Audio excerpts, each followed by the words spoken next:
Bueno, entonces, ya le venía explicando que la RCP es otro tipo de primer auxilio en el que vamos a brindar esa ayuda específica que necesita este paciente que ha sufrido un paro cardíaco. El corazón paró y dejó de latir. Por eso dice esta primera diapositiva, ¿sí? La reanimación cardiopulmonar salva vidas, ¿sí? Un corazón que no para, no bombea sangre al cerebro, ¿sí? Las neuronas, que son las que nos hacen pensar, relacionarnos con el exterior, movernos, hablar, son las que se mueren. Cada minuto que pasa sin sangre y sin oxígeno, se mueren 2 millones de neuronas. 2 millones. ¿Sí? Imagínense cuando el corazón para y deja de latir hasta que venga una ambulancia y le empiece a hacer RCP a alguien, ¿sí? ¿Cuántas neuronas pierde ese paciente? Por eso es importante saber hacer reanimación cardiopulmonar, ¿sí? Para que ese tiempo se acorte y menos neuronas se mueran. Cuanto menos neuronas mueran, ¿sí? Mejores probabilidades de sobrevida tiene el paciente, ¿sí? Yo puedo decir, no, yo espero a que venga la ambulancia, porque ¿para qué le voy a hacer reanimación si por ello no sé hacer bien? Y habíamos visto en primer auxilio, si yo no sé qué hacer, más vale no hago nada, ¿no? Entonces digo, no, yo dejo nomás, espero que venga la ambulancia, total ellos saben cómo hacer, ¿sí? Y le inyectan droga. Pero mueran tantas neuronas que cuando venga la ambulancia, le ponga oxígeno, le ponga suero, le pase medicación y el paciente salga del paro, ¿sí? El daño neurológico es tan grave, puede llegar a ser tan grave que el paciente no pueda ni hablar, ni caminar, ni nada, quede postrado en la cama para siempre, ¿sí? O si el tiempo no fue tanto, que quede con dificultades para caminar o dificultades para hablar, ¿sí? Entonces, ¿sí? Siempre es conveniente comenzar con las maniobras de reanimación, ni bien le sucede esto al paciente, ¿sí? Hoy en día, personas... Otra vez se repiten estas imágenes. Dolor jóvenes en el mundo del fútbol por la muerte repentina de un jugador. Jarque se encontraba descansando mientras Porta, Foé o Serginho estaban en situación de máximo esfuerzo. La lista crece, pero las causas no son las mismas. Antonio Porta nos dejó en 2007 tras desplomarse en un partido frente al Getafe. Aunque parecía recuperarse, fue ingresado en la UCI, donde fallecía días después. Causa de la muerte: encefalopatía acompañada de un fallo multiorgánico. En octubre de 2004, mientras se disputaba el São Caetano-São Paulo, Serginho caía al terreno de juego y moría horas más tarde. Causa de la muerte: parada cardiorrespiratoria. Un año antes, durante la Copa Confederaciones en París, Mario y Foé fallecían en el terreno de juego. El dramatismo de las imágenes del camerunés consternaron a medio mundo. Causa de la muerte: paro cardíaco. Cada vez más joven, ¿sí?, sufre un paro cardíaco. Jugadores de fútbol que están preparados para correr 90 minutos, ¿sí? 2 tiempos de 45, y si tienen que correr más tiempo, corren más tiempo, ¿sí? Entrenan todos los días, tienen una dieta adecuada, tienen un nutricionista que les alimenta correctamente, se hacen análisis, se hacen electrocardiograma, ¿sí? Y a pesar de esto, ese corazón termina parando y dejando de latir. Y el paciente termina muriéndose. ¿Ustedes vieron los primeros que caían? Todos miraban por ahí, algunos llamaban, pero nadie comenzaba inmediatamente con una reanimación, ¿sí? Entonces, esto pasa, ¿sí? Y le pasa a gente cada vez más joven. ¿Por qué pasa? Y se estudió mucho, ¿sí? Se estudió mucho, los cardiólogos empezaron a ver qué pasaba en estos corazones sanos, ¿sí? Sanos, que terminaban parando y dejando de latir. ¿Ven en la imagen de arriba cómo hay unos puntitos amarillos que se mueven? ¿Sí?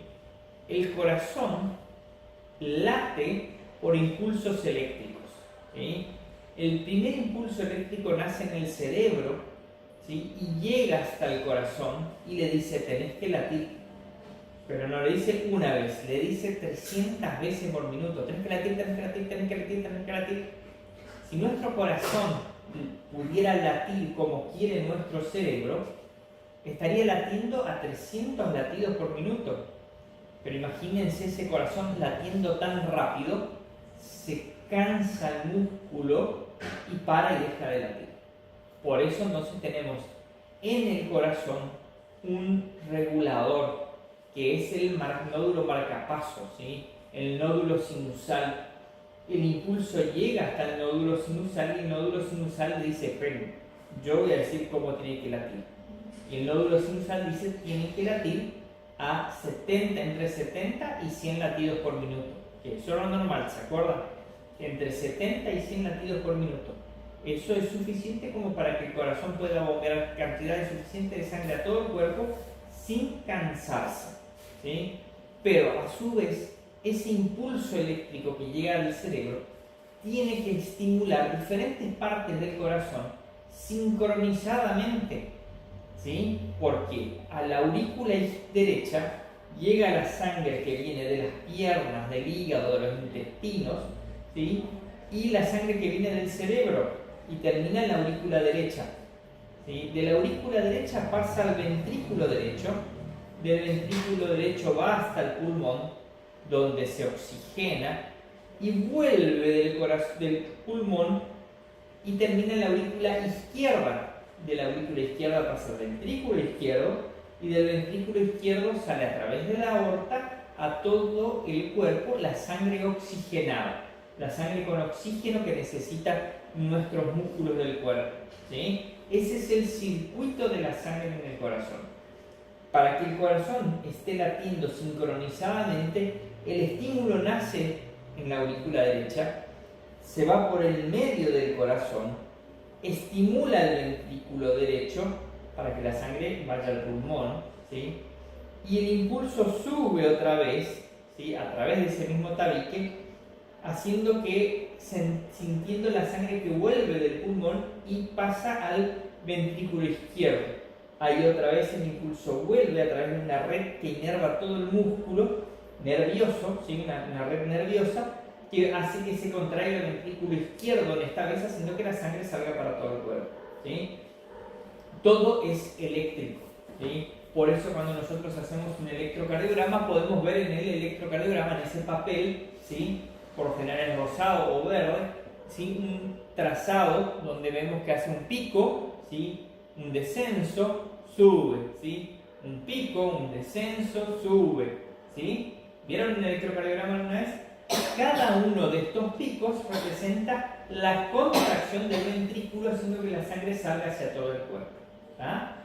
Entonces, ese trazado en el papel del electrocardiograma es también la representación eléctrica de cómo viaja el estímulo a través del corazón. Ustedes imagínense que nuestro corazón tiene postes de luz, ¿sí? Tiene un transformador que está acá en la entrada, el cable de luz que llega hasta la casa, que serían los ventrículos, y ahí los cables que van hacia las diferentes partes de las diferentes habitaciones de la casa, dando luz al baño, dando luz a la cocina, dando luz a la habitación, ¿sí? De esa manera pasa el estímulo de cómo tiene que latir el corazón. Si en alguna parte ese estímulo se corta, se produce algo que se llama arritmia o falta de ritmo cardíaco. En vez de latir tuc, tuc, tuc, tuc, tuc, como debería latir, se desordena, ¿sí? Y puede terminar latiendo de cualquier manera o estimulándose en todos lados, ¿sí? El músculo cardíaco, el corazón, tiene una característica, se llama, tiene automatismo, ¿sí? Él puede latir por sí solo, ¿sí? Conductibilidad, o sea que si alguien le estimula, si uno de estos puntos queda sin dañarse, puede estimular al que está al lado y hacer que vuelva a funcionar. Y la excitabilidad, cualquier estímulo hace que él ya quiera latir, ¿sí? Por eso muchas veces dice, le cortaron la cabeza. ¿Ustedes vieron alguna vez cómo matan a las gallinas para comer? Le cortan la cabeza, ¿sí? Y después le despluman y todo. Y hay algunos que cuando le cortan la cabeza, la gallina sigue caminando a pesar de no tener cabeza, porque el corazón todavía sigue latiendo, ¿sí? No necesita tener el cerebro, ¿sí? Él igual puede llegar a latir. Pero ¿qué quiero decir con esto? Que si el estímulo no está correctamente ordenado en el corazón, este puede empezar a latir desordenadamente. Se producen las arritmias. Y son las arritmias las que causan el paro cardíaco, la muerte súbita. Una persona que tiene un corazón sano, por eso son personas jóvenes, que de golpe el corazón empieza a desordenarse en cuanto a su forma de latir y por ahí para y deja de latir. Es en ese momento que tenemos que comenzar con las maniobras de reanimación. Otra de las causas que va a hacer que el corazón pare y deje de latir es el ataque cardíaco. ¿Sí? El ataque cardíaco es cuando el paciente empieza a sentir que al mismo músculo cardíaco no le llega suficiente cantidad de sangre. ¿Sí? Fíjense en este dibujo acá. ¿Ven cómo late el corazón, cómo se mueve? Ese mismo músculo recibe sangre de las arterias coronarias que nacen en la aorta, que sale ahí del corazón. Cuando alguna de las arterias está tapada, o sufre un espasmo, o se tapa con grasa, o se tapa con un coágulo, ¿sí? El músculo deja de recibir sangre y empieza a doler. El paciente, como muestra la imagen, tiene un fuerte dolor en el pecho que se puede irradiar hacia los hombros, hacia la panza, se puede ir hacia la espalda, se puede ir hacia la mandíbula, como que duelen los dientes, hacia el hombro, el codo y hasta la muñeca, ¿sí? Todo esto puede sentir ese paciente, pero por lo general siente un dolor muy fuerte en el pecho. Dice que tienen una sensación de que se van a morir, una sensación de muerte inminente, ¿sí? Es porque el corazón, al no recibir suficiente cantidad de sangre, empiezan a morir las células del corazón.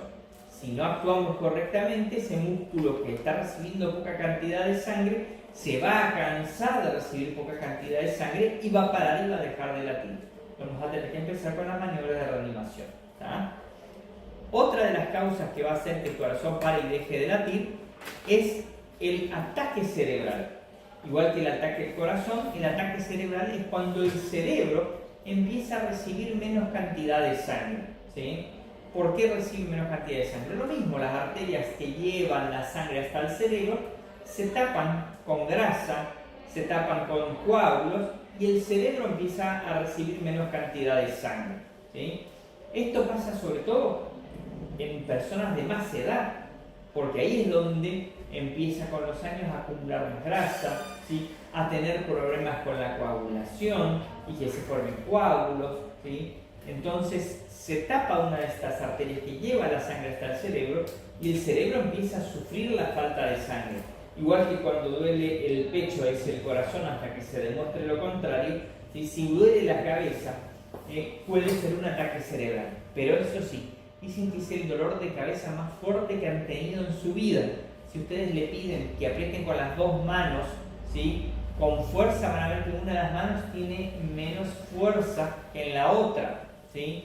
El paciente empieza con ese dolor de cabeza, como le dije, por lo general ya tiene presión alta, ¿sí? Ya es un paciente que sufre de presión alta, y entonces, si no actuamos en ese momento, el paciente puede sufrir el accidente cerebrovascular, puede sufrir el derrame, y si esa parte del cerebro que queda sin sangre es la parte que le decía el corazón que tiene que latir, puede hacer que el corazón pare y deje de latir. ¿Ah? Entonces, el ataque cerebral es otra de las causas que hacen que el corazón pueda parar y dejar de latir. Y la otra causa que va a hacer que el corazón pare y deje de latir es la asfixia por algún cuerpo extraño, ¿sí? Los chicos, y esto pasa sobre todo en los chicos, cuando se meten un pedacito de juguete en la boca o un pedazo de comida muy grande, también pasa en los adultos que a veces no mastican bien, ¿no? Y están hablando mientras hablan y por ahí se atragantan, ¿no? ¿Les pasó alguna vez que se atragantaron? ¿Sí? ¿Y cómo es? Empezás a toser. Empezás a toser y te desesperás. Sí. O decís, no, bueno, ya va a pasar trago. No es cierto. Empieza a faltar el aire, o sea, no puede entrar aire por la boca ni por la nariz porque es el mismo conducto que lleva el aire hasta los pulmones. En los pulmones se absorbe el oxígeno que hay en el aire, ¿sí? Pero si está obstruida la vía aérea y el aire no entra, no llega hasta los pulmones, no podemos absorber el oxígeno. El paciente se empieza a ahogar y el músculo, que también necesita oxígeno, empieza primero a latir más rápido para tratar de conseguir más aire. Al no lograr, ¿sí?, empieza a latir cada vez más lento hasta que para, ¿sí? Ahí tenemos que comenzar con las maniobras de reanimación. También la electrocución. ¿Se acuerdan cuando vimos el primer auxilio del quemado por electricidad? Yo les dije que la electricidad pasa y nos desordena. Como el corazón es regido por impulsos eléctricos, si pasa electricidad por nuestro corazón, puede hacer que el corazón pare y deje de latir, ¿sí? Vamos a tener que comenzar con las maniobras de reanimación. El ahogamiento, ¿sí? Si aire no entra en nuestros pulmones o porque estoy abajo del agua y no puedo respirar aire, ¿sí?, me voy a terminar ahogando. Lo mismo que si me hubiese obstruido con algún cuerpo extraño en la vía aérea, ¿sí? La sobredosis de drogas, ¿sí? Hoy está en común, no cuánta gente, antes era más común inclusive cuando empezaron a usarse mucho las drogas, que muchos cantantes, muchos artistas, ¿sí?, abusando de estas sustancias, ¿sí?, terminaban muriéndose, ¿sí? Gente muy joven. Kurt Cobain de Nirvana, Amy Winehouse, ¿sí?, una cantante, por ahí le pasaba alguna sobredosis de droga, se podían o morir ahogados o al estar tan estimulado su corazón, el corazón paraba y dejaba de latir. Cuando queremos reanimar a estos pacientes, a veces es muy difícil sacarlos por el daño, por la excitación que todavía tiene por la droga, ¿sí?, sin poder hacer que el músculo vuelva a contraerse. Otra de las causas por las cuales el paciente puede hacer un paro cardíaco es la reacción alérgica severa, ¿sí?, un shock anafiláctico, porque se cierra la glotis, la parte de adentro de la garganta es muy blandita, muy friable, se llena de líquido y se cierra, y es lo mismo que si estuviese atragantado. No puedo respirar aire, no llega oxígeno al músculo cardíaco, y el corazón para y deja de latir. La otra causa por la cual puede parar y dejar de latir es el traumatismo. Un golpe muy fuerte en el pecho puede hacer que el corazón pare y deje de latir. Pero las cuatro primeras, el ataque cardíaco, la muerte súbita, el paro cardíaco, el ataque cerebral y la asfixia por cuerpo extraño, seguro van a hacer que el corazón pare y deje de latir, y son las más frecuentes, ¿sí? Y es tan importante saber qué hacer como qué no hacer, ¿sí? Fíjense en el video cómo, ¿no?, a veces en el apuro de hacer las cosas uno termina cometiendo errores. Vamos, sube al paciente a la camilla, ¿sí?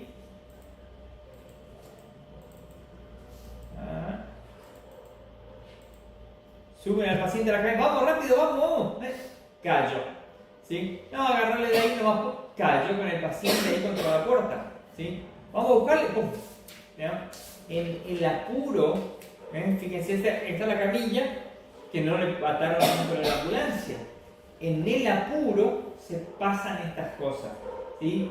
Pero claro, dicen las estadísticas que estas cosas pasan en el 75% de los casos, pasan pasan en nuestros hogares, o sea, le pasa esto a nuestros seres queridos. Hay más posibilidades que le pase a un ser querido. Por eso es que tenemos que estar preparados para responder ante una situación de esta, ¿sí? En el momento, todo después de, no, pero vos tenías que haber agarrado, no, pero fíjate, tenés que tener cuidado, ¿sí? En el momento, en la desesperación, uno hace. Por eso es tan importante saber qué hacer. ¿Qué es lo primero que hacemos? Miro, pienso y actúo. ¿Se acuerdan? Miro, pienso y actúo. Y ahí recién veo qué hago, ¿sí? Si hay dudas, mejor no hago nada. No, porque yo me acuerdo que antes hacíamos respiración de boca a boca. ¿Se acuerdan cuando hacían reanimación y decían que había que hacer respiración de boca a boca? Bueno, respiración de boca a boca.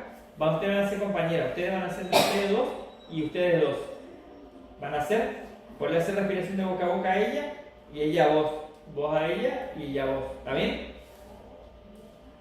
¿Van a hacer así? ¿Me pueden practicar ahora? ¿Sí? ¿Van a hacer? ¿Sí o no? Quedaron en la duda. Que así pasaba con la gente, ¿sí? Cuando le enseñábamos a hacer... ¿Vos querés hacer con ella? ¿Con él? No, digo. No, porque por eso uno le enseñaba a hacer reanimación y la gente decía, sí, yo a mi hermano le hago, a mi papá le voy a hacer, sí, pero si me toca con... Sí, ahí está el que cayó Linger acá en la esquina, ahí que estaba tomando, ustedes le vieron tomando allá en el centro, y ahora acá cayó, hay que hacer la respiración de boca a boca ese. Ah, ese, ¿se cepilló los dientes? Y no sé, ¿le van a hacer? Y no, la gente no le hacía respiración de boca a boca. Pero muchos tienen hoy todavía esa duda. ¿Se hace respiración de boca a boca o no se hace? No se hace más respiración de boca a boca. Ah, no, pero si yo le tengo que hacer reanimación, capaz que le tengo que tocar. Y a mí me da asco a la gente que yo no conozco para tocar, porque por ahí no se bañó o algo. Entonces, no. Bueno, saber que no tenés que tener miedo porque no te va a contagiar de nada, porque no le vas a tocar ni sangre ni fluidos cuando le hagas esto. ¿Sí? No, pero no me acuerdo bien cómo era. Bueno, si tengo dudas, no hago nada. ¿Sí? ¿Qué es lo que sí puedo hacer? Activar la cadena de la supervivencia. ¿Se acuerdan que habíamos visto esto? Que teníamos 3 formas de activar. La primera... Pasa que, ¿y si uno se pone nervioso? ¿Y ahí qué pasa? No sé nada. Miro, pienso, miro, pienso y actúo, ¿no es cierto? ¿Y si estoy nervioso? Busca otro. Claro, ¿sí? Tengo 3 formas de activar la cadena de la supervivencia. ¿Sí? No tengo que ir a tocarle enseguida yo al paciente.